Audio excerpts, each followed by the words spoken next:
Mi nombre es Laura Paula Corso Sepúlveda y voy a desarrollar la actividad sobre organización y presentación de datos de la materia Estadística 1 para el docente Héctor Bejarano. Bien, en primera instancia tenemos que se deben generar 50 números aleatorios de una variable discreta. Entonces,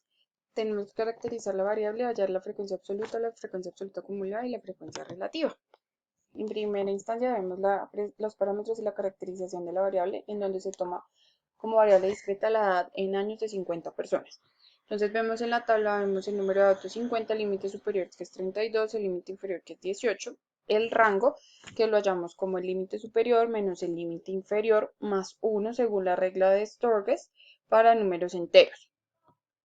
En el caso del número de clases la hallamos también por una ecuación que tiene la regla de Sturges, que es 1 más 3.322 por el logaritmo del total de datos, que en este caso sería 50. Eso nos da 6.64 y tenemos que hacerlo redondeado, por lo que lo aproximamos a la siguiente número superior, que sería el 7.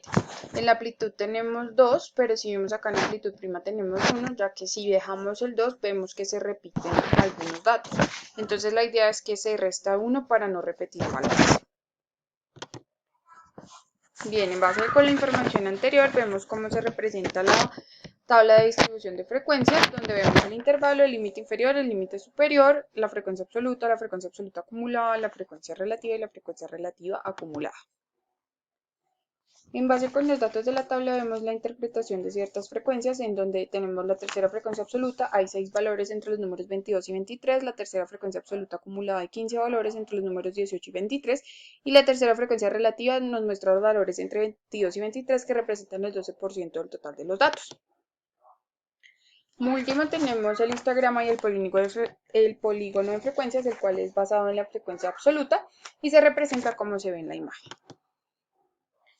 Para el segundo ejercicio tenemos básicamente lo mismo, pero con variables continuas. Bien, tenemos que caracterizar la variable, la frecuencia relativa acumulada ascendente y la frecuencia relativa acumulada descendente. Entonces, en primero tenemos la caracterización y parámetros de la variable, donde vemos que para este caso se escogió la estatura en centímetros de 50 infantes, donde el número total de datos es 50, el límite superior es 89.83, el límite inferior 45.25, tenemos un rango que en este caso solo sería el límite superior, mientras el límite inferior, el número de clase que se calcula igual que en la anterior, y la amplitud que nuevamente vemos que se hace igual que en el anterior punto, para que en la amplitud prima nos da 5.37, es decir, menos 1 de la amplitud normal, dado que no queremos que se repitan valores. Bien, en la tabla de distribución de frecuencias, entonces como vemos tenemos el intervalo, el límite inferior, el límite superior, la frecuencia absoluta, la frecuencia absoluta acumulada ascendente, la descendente, la frecuencia relativa acumulada ascendente y descendente, y las ojivas menor que y mayor que.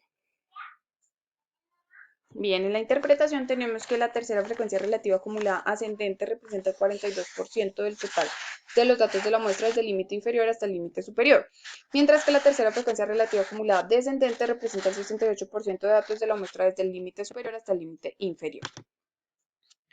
Por último vemos las ojivas, entonces vemos que las ojivas nos representan una distribución de frecuencias que permite ver ciertas observaciones que se encuentran por encima o debajo de ciertos valores en lugar de mostrar los números asociados a cada intervalo. En el caso de la ojiva mayor que, vemos que son frecuencias mayores que el dato que se está comparando y tendrá una pendiente negativa,